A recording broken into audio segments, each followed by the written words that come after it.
Georgia football has had some turnover, the quarterback position most notably, 4 new offensive linemen coming in, and yet there's still this perception, this standard that Georgia football far and away above everyone else in the league. Is that fair to Kirby, and how do you see this season working out for the Georgia Bulldogs? So let me hit the first thing you said. It's absolutely fair to him because he's the top head coach in the game and he's running the top program in the sport. As far as I'm concerned, I think many people would agree with that. If you do nothing more than eliminate Nick Saban in Alabama from having ever existed, and you look at like the rest of the history of the sport, what Kirby's doing, even including that, is elite.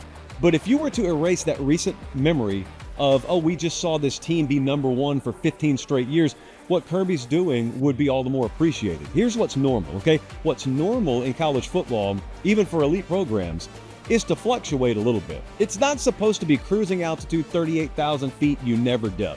That's atypical. You got conditioned to thinking that was normal because we watched Saban do it for a long time. Kirby helped him do it for a long time. What Kirby's doing, they were down last year and won the SEC, Mike. So I look at them this year.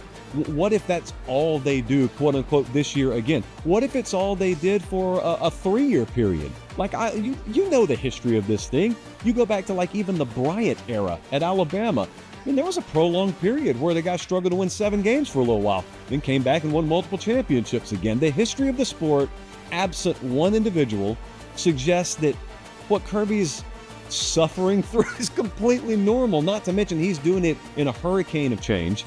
And so you're the apex predator, the apex coach in an era that's been more tumultuous than any era in the history of college football.